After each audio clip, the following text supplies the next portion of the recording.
Beaucoup de personnes, surtout celles qui souhaitent rester actives, fortes et indépendantes pendant de longues années, se posent la question. Pourquoi une part significative de la population n'atteint-elle pas 85 ans, même si à 70 ans, elle semble encore robuste et en bonne santé? Il est possible qu'une personne surveille attentivement son alimentation, consulte régulièrement des médecins et prenne scrupuleusement les médicaments prescrits. Cependant, et si les menaces les plus sérieuses pour la longévité se cachaient dans des actions quotidiennes insignifiantes ou leur absence? Il ne s'agit pas de crise médicale dramatique, mais de ces habitudes lentes, à peine perceptibles, qui minent le corps et l'esprit au fil du temps, souvent sans être remarquées avant qu'il ne soit trop tard. Dans cet article, nous examinerons 5 erreurs courantes que la plupart des gens commettent inconsciemment et qui réduisent considérablement leurs chances d'atteindre 85 ans. Il ne s'agit pas de simples recommandations générales sur un mode de vie sain. Ce sont des idées pratiques, profondément élaborées, basées sur une expérience concrète. Elles proviennent de ce que les médecins, les aidants et même ceux qui ont survécu à leur père ont observé maintes et maintes fois. Que l'on ait 65 ou 80 ans, ces 5 erreurs évitables peuvent être le facteur insoupçonné qui fait vieillir le corps plus vite qu'il ne le devrait. Plus important encore, nous discuterons des mesures que l'on peut prendre dès aujourd'hui pour changer la situation.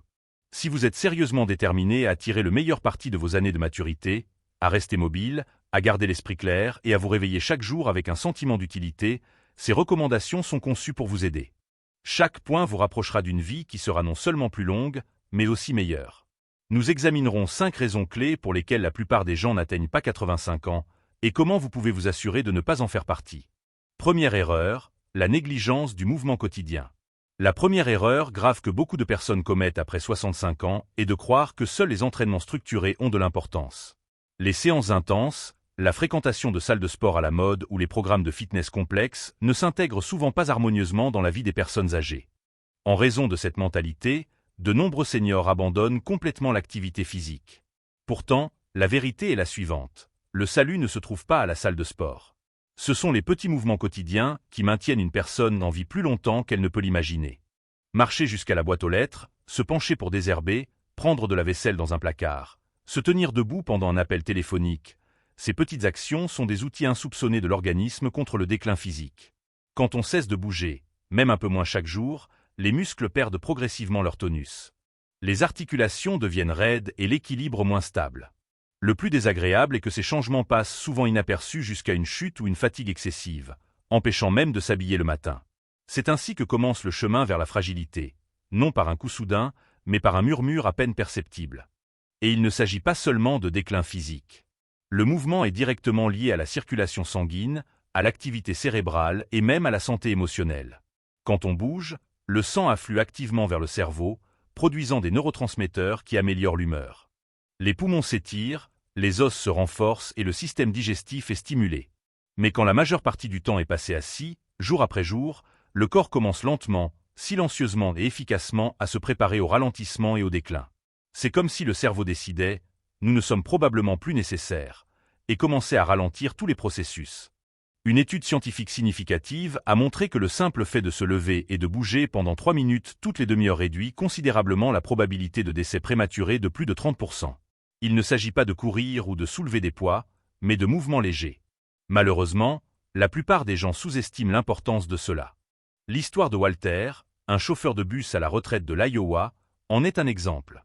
Il avait 78 ans et, après sa retraite, il a cessé la plupart de ses activités physiques. Il ne se sentait pas malade, n'avait pas d'affection grave, mais il disait à sa fille qu'il se sentait chaque année plus lent et plus raide. Après une légère chute en se levant du lit, son médecin traitant l'a averti. « Votre force physique diminue plus vite que ce qui correspond à votre âge. » Cela a été un signal sérieux pour Walter.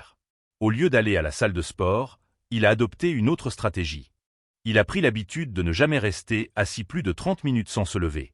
Qu'il s'agisse d'un léger étirement, d'une promenade dans la maison ou de quelques levées de jambes près de l'évier de la cuisine, il était constamment en mouvement. 6 mois plus tard, il a remarqué qu'il se sentait 5 ans plus jeune. Cela n'est pas dû à un entraînement plus intense, mais à l'augmentation de son mouvement quotidien. La raison pour laquelle c'est si important réside dans une dangereuse idée fausse que beaucoup de personnes âgées adoptent. Ralentir, c'est normal. Oui, un certain ralentissement du métabolisme et des réactions physiques est naturel avec l'âge, mais l'inactivité totale ne l'est pas. Lorsque nous traitons le mouvement comme une option facultative, nous accélérons précisément le processus que nous craignons tant, la perte d'indépendance. La vérité est que la longévité n'appartient pas aux plus rapides, aux plus forts ou aux plus jeunes. Elle appartient à ceux qui bougent constamment, à ceux qui continuent à être actifs, même si ce n'est que quelques tours dans le salon. Par conséquent, si vous avez plus de 65 ans et que vous aspirez à vivre jusqu'à 85 ans et au-delà, il est important de vous souvenir, chaque pas compte. Il n'est pas nécessaire d'être un athlète professionnel. Il suffit de rester en mouvement, car au moment où l'on cesse de bouger, le corps commence à écrire une autre fin à son histoire de vie, et ce pourrait être celle que l'on ne souhaite pas. Continuez à marcher, à vous étirer, à vous tenir debout. C'est ainsi que l'on peut rester ici plus longtemps. Deuxième erreur, la négligence des examens médicaux préventifs. L'une des raisons les plus négligées pour lesquelles les gens n'atteignent pas 85 ans ne réside pas dans une maladie dramatique ou un accident. Ce sont des problèmes silencieux, imperceptibles, qu'ils n'ont jamais anticipés. Beaucoup de personnes âgées cessent de consulter un médecin si elles ne ressentent aucune douleur. Elles manquent les examens de routine, ignorent les changements mineurs dans leur état de santé et espèrent que tout cela fait simplement partie du processus naturel de vieillissement. Cependant, cet évitement passif est une erreur qui peut coûter de nombreuses années de vie. Beaucoup des affections les plus mortelles, hypertension artérielle, diabète, certains types de cancers, ne provoquent pas de douleur à leur stade précoce. Elles s'insinuent lentement et discrètement, affectant les organes internes, le système circulatoire, l'immunité sans aucun signe avant-coureur évident. Au moment où les symptômes perceptibles apparaissent, les dommages peuvent déjà être considérables. Mais s'ils sont détectés tôt, la plupart de ces affections peuvent être contrôlées, traitées ou même inversées avec succès. L'essentiel est de les identifier en premier. Voici la difficulté. La nature humaine a tendance à éviter l'inconfort. Personne n'aime aller chez le médecin, entendre des vérités désagréables ou subir des analyses de laboratoire. Mais pour les personnes de plus de 65 ans, manquer les examens annuels est comparable à conduire une voiture sans vérifier régulièrement le niveau d'huile. Tout peut sembler en ordre jusqu'à ce que le moteur tombe soudainement en panne. Et, malheureusement, c'est ainsi que beaucoup de gens se retrouvent aux urgences pour entendre les mots « si nous l'avions découvert plus tôt ». Prenons l'exemple d'Evelyne, une grand-mère de 72 ans de l'Ohio. Elle se sentait bien. Pas de plainte particulière, juste une légère fatigue de temps en temps. Mais sa fille a insisté pour qu'elle passe un bilan de santé complet, juste au cas où. Il s'est avéré que le taux de sucre dans le sang d'Evelyne était dangereusement élevé. Elle était prédiabétique et ne le savait même pas. Mais comme le problème a été détecté tôt, elle a apporté quelques changements à son mode de vie. Elle a abandonné les collations sucrées, a commencé à marcher après le dîner, et en un an, ses indicateurs sont revenus à la normale. Pas de médicaments, pas de visite à l'hôpital, juste de la conscience et des actions opportunes. Pourquoi tant de gens évitent-ils cela? À cause de la peur. La peur des mauvaises nouvelles, de vieillir ou d'entendre ce qu'ils ne veulent pas entendre. Mais, paradoxalement, affronter directement ces peurs donne de la force. Cela donne le contrôle sur la situation. Quand on sait ce qui se passe à l'intérieur de son corps, on peut combattre la maladie. On peut prendre des décisions éclairées, au lieu de chercher des excuses. Et c'est ce qui distingue ceux qui s'épanouissent à 80 ans de ceux qui n'atteignent pas 70 ans.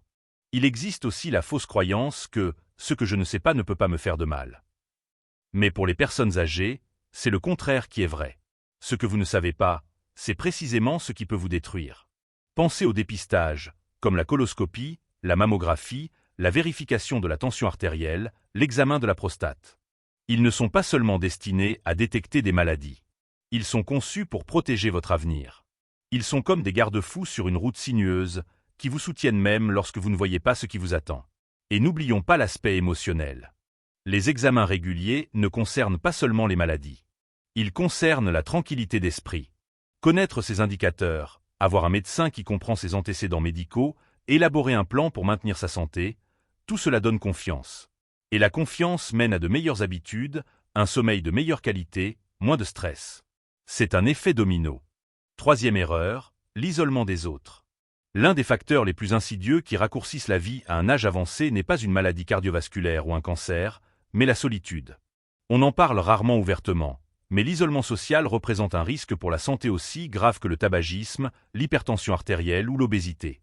Lorsque les gens s'éloignent de leurs amis, perdent le contact avec les membres de leur famille ou cessent de participer activement à la vie sociale, quelque chose en eux commence à s'éteindre. Leur sentiment d'utilité s'affaiblit, leur esprit s'assombrit, et progressivement, un déclin physique s'ensuit. Cela ne signifie pas qu'une personne a besoin d'une maison pleine de monde ou d'événements mondains interminables. Il s'agit d'une connexion authentique et significative. Il s'agit d'avoir quelqu'un avec qui rire, parler et partager ses pensées. Pourtant, avec l'âge, beaucoup d'entre nous se retirent. Peut-être est-ce dû à la perte de proches. Peut-être ne nous sentons-nous plus aussi vifs d'esprit qu'avant. Ou peut-être pensons-nous, je ne veux déranger personne. Alors nous restons à la maison. Nous nous taisons. Et avec le temps, nous commençons à disparaître non seulement de la vie des autres, mais aussi de la nôtre. Les données scientifiques à ce sujet sont frappantes. Des études ont montré que les personnes âgées souffrant de solitude chronique ont un risque de décès prématuré 26 à 45% plus élevé. Pourquoi? Parce que l'isolement détruit tous les aspects de la santé. Il perturbe le sommeil, affaiblit le système immunitaire, conduit à la dépression, à l'anxiété et même à des troubles cognitifs. Le cerveau humain a besoin des autres, comme le corps a besoin d'eau. Lorsque ces muscles émotionnels ne sont pas utilisés, ils s'atrophient. Prenons l'exemple de George. Il a 78 ans et vit en Arizona. Après le décès de sa femme, il a à peine parlé à qui que ce soit, à part le facteur, pendant près de 2 ans. Sa santé a commencé à se détériorer. Il a perdu du poids, a cessé de se raser, et son arthrite s'est aggravée. Mais tout a changé lorsqu'une voisine l'a invité à une rencontre hebdomadaire autour d'un café au centre communautaire local. Il ne voulait pas y aller, mais il s'est tout de même décidé. Cet acte de courage a conduit à de nouvelles amitiés, des rires et le sentiment qu'il était toujours important. En quelques mois, son humeur s'est améliorée. Il a mieux dormi. Même la douleur physique est devenue plus tolérable. La vérité est que les liens sociaux nous maintiennent en vie. Non seulement physiquement, mais aussi émotionnellement, spirituellement, mentalement. Mais pour les maintenir, nous devons tendre la main. Même quand cela semble difficile, nous devons appeler. Dire « oui » à une invitation, rejoindre un groupe ou entamer une conversation. Attendre que les autres remarquent notre solitude ne fonctionne pas. Les gens sont occupés, distraits ou inconscients. Vous devez être votre propre défenseur en matière de communication. Et voici un niveau de compréhension plus profond. Quand une personne s'isole, il ne s'agit pas seulement du fait que les autres la perdent. Elle se perd elle-même. Car c'est dans la conversation, dans le rire, dans le fait d'être vu et entendu, que nous nous sentons des êtres humains à part entière. Les histoires que vous racontez, la sagesse que vous partagez, c'est important. Vous êtes important. Et votre présence dans la vie de quelqu'un peut être exactement ce dont il ne savait pas avoir besoin. Tout comme sa présence peut être ce dont vous avez le plus besoin en ce moment. Si vous vous êtes senti distant ou renfermé, n'attendez pas le moment idéal. Commencez simplement petit. Appelez un vieil ami. Allez à la bibliothèque locale. Saluez un voisin. Ces petits actes de courage construisent un pont vers la vie. Et quand vous le traverserez, vous découvrirez que ce que vous pensiez avoir perdu, votre joie, votre force, votre étincelle est toujours là, attendant votre retour. 4e erreur, l'ignorance de l'inflammation chronique. Voici ce que la plupart des personnes de plus de 60 ans ne réalisent pas. Une douleur lancinante au genou, une raideur dans le dos, un gonflement des mains. Ce ne sont peut-être pas seulement des changements liés à l'âge. Il pourrait s'agir d'une inflammation chronique. Et si elle n'est pas contrôlée, elle ne se contente pas de provoquer de l'inconfort. Elle augmente imperceptiblement le risque de maladie cardiaque, de maladie d'Alzheimer, de diabète, d'arthrite et même de mort prématurée. L'inflammation, en petites poussées de courte durée, est la manière naturelle de votre corps de se guérir. Vous vous coupez, et l'inflammation aide à réparer la peau endommagée. Mais quand elle s'éternise, quand votre corps reste jour après jour en mode combat, il commence à détruire les tissus sains au lieu de les guérir. C'est comme laisser un feu couvant dans une maison. Il ne brûlera peut-être pas tout d'un coup, mais les dégâts s'accumulent progressivement. Le problème est que la plupart des gens ne savent même pas qu'ils souffrent d'inflammation chronique. Il n'y a pas d'alarme sonore. Elle se manifeste par une fatigue constante, un brouillard cérébral, un léger gonflement à certains endroits, une légère raideur à d'autres. Mais c'est un murmure avant le cri. Et beaucoup de personnes âgées le prennent pour un vieillissement normal, alors qu'en réalité, leur corps signale désespérément qu'il a besoin d'aide. Permettez-moi de vous parler de Nancy. Elle a 73 ans et vivait avec des douleurs articulaires chroniques, un faible niveau d'énergie et des rhumes fréquents. Son médecin a finalement effectué les analyses nécessaires et a découvert des marqueurs d'inflammation élevés. Mais au lieu de prescrire plus de pilules, ils ont choisi une approche différente. Nancy a commencé à éliminer les aliments ultra-transformés de son alimentation et l'a enrichi d'ingrédients anti-inflammatoires, tels que les légumes verts à feuilles, le thé au curcuma et le saumon, qu'elle consommait 2 fois par semaine. De plus, elle a commencé à faire des promenades de 20 minutes chaque matin, quelles que soient les conditions météorologiques. 3 mois plus tard, elle s'est sentie comme une personne complètement nouvelle. Ses articulations, bien que non parfaites, bougeaient beaucoup mieux. Son esprit est devenu plus clair. Elle a même remarqué une amélioration de son humeur. Cela s'explique par le fait que l'inflammation n'affecte pas seulement l'état physique, mais aussi le fonctionnement du cerveau. Quand elle s'aggrave, la chimie du cerveau change. On est plus susceptible de ressentir de l'anxiété, de l'irritabilité ou de la dépression. Avec le temps, ce fardeau émotionnel peut entraîner l'isolement, la fatigue et un sentiment de désespoir, poussant les gens vers un déclin beaucoup plus précoce que nécessaire. Cependant, il y a aussi de bonnes nouvelles. On n'a plus de pouvoir sur l'inflammation qu'on ne le pense. Tout commence par ce que l'on met dans son assiette.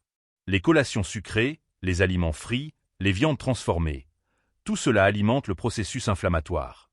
Mais les baies, l'huile d'olive, les noix, le thé vert, ils aident à l'éteindre. Ajoutez à cela un peu de mouvement quotidien, un sommeil réparateur et une gestion efficace du stress, et vous ne faites pas seulement soulager les symptômes, vous ralentissez le vieillissement à la racine. Et il y a une raison plus profonde pour laquelle c'est important. Parce que chaque fois qu'une personne prend des mesures pour réduire l'inflammation, elle envoie un signal à son corps. Je n'abandonne pas. Je suis toujours dans le jeu. Une telle mentalité change tout. On passe de la survie à l'épanouissement, de la peur de chaque matin à l'anticipation de ce que la journée apportera. Par conséquent, si vous avez ignoré ces petites douleurs ou attribué votre fatigue au simple vieillissement, examinez la situation à nouveau. Votre corps essaie peut-être de vous avertir. Et plus tôt vous écouterez, plus d'années et plus de vie vous pourrez ajouter à votre parcours. 5e erreur, vivre sans but. Il y a une bonne raison pour laquelle les personnes qui ont un sens du but ont tendance à vivre plus longtemps. Ce n'est pas de la magie. C'est la biologie, la psychologie et la nature humaine qui travaillent ensemble de manière silencieuse mais puissante. Quand on se réveille chaque jour avec quelque chose à attendre avec impatience, même quelque chose de petit, on donne à son cerveau une raison d'être actif, au corps une raison de bouger, et au cœur une raison de continuer à battre. Mais trop de gens après 65 ans glissent lentement vers une vie qui semble vide. Le travail est terminé, les enfants ont grandi, l'emploi du temps devient plus libre. Et, sans s'en rendre compte, leur journée commence à se fondre. Ils mangent, font la sieste, regardent un peu la télévision, peut-être feuillettent de vieux souvenirs, mais l'étincelle s'éteint. Le temps avance, mais la vie stagne. Ce n'est pas le vieillissement. C'est la déconnexion. Et cette déconnexion est l'une des plus grandes menaces pour la longévité, dont personne ne prévient.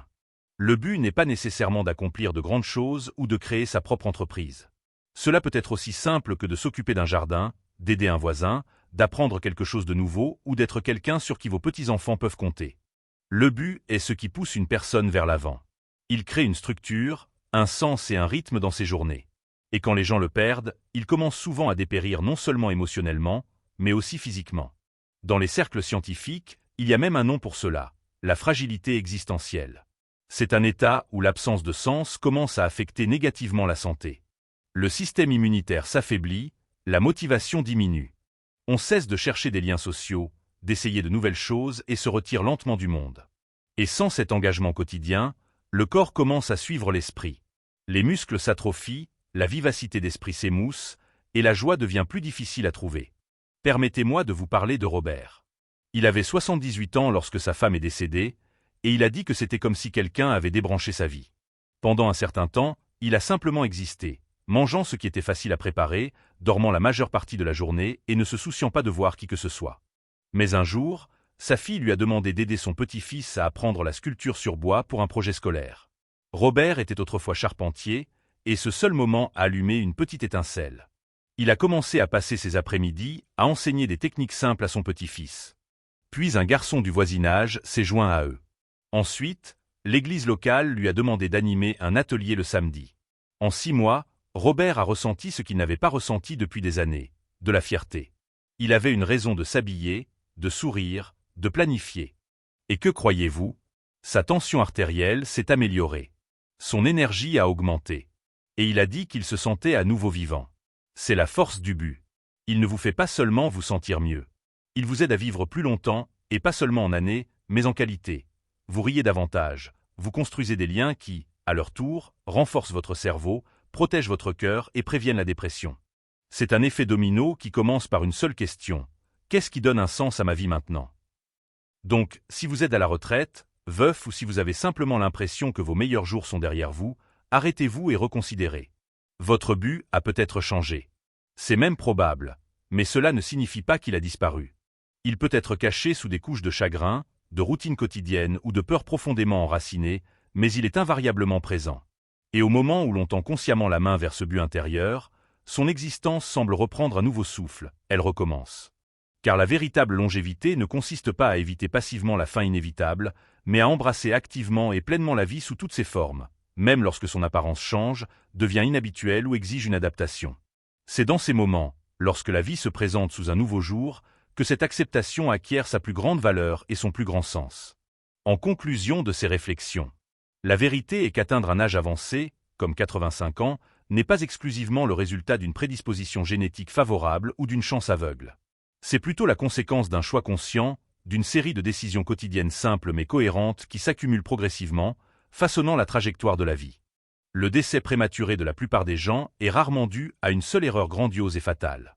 Au contraire, il est plus souvent le résultat de la répétition multiple de petites erreurs, commises jour après jour, dont le véritable coût reste inconscient. Les gens négligeant leur état physique, ignorent les besoins de leur esprit, se retirent volontairement des liens sociaux et lâchent progressivement cette étincelle intérieure qui donnait sang et valeur à leur vie. Vous savez, vieillir n'est pas la fin du chemin. C'est un nouveau chapitre, inexploré. Mais que ce chapitre soit rempli d'amour, de liens profonds et d'une santé robuste, ou de regrets amers, dépend entièrement de la personne elle-même, de la manière dont elle choisira de l'écrire. La plume est toujours entre ses mains. Cela seul donne matière à espérer. Il convient donc de se demander, quelles petites choses peut-on faire différemment, à partir d'aujourd'hui? Peut-on se promener autour du pâté de maison au lieu de rester assis à la maison? Peut-on appeler un ami au lieu d'attendre son appel? Peut-on enfin prendre ce rendez-vous médical qui a été si longtemps reporté? Ou peut-être simplement s'asseoir avec une tasse de thé et se poser la question, qu'est-ce qui m'apporte de la joie maintenant? Car le véritable secret d'une longue vie n'est pas enfoui dans un laboratoire ou enfermé dans le dossier d'un médecin. Il réside dans les habitudes quotidiennes, la qualité des relations, l'état d'esprit, et surtout dans la volonté de croire en l'importance de sa propre histoire. Et c'est vraiment le cas. Elle a beaucoup plus d'importance qu'on ne peut l'imaginer.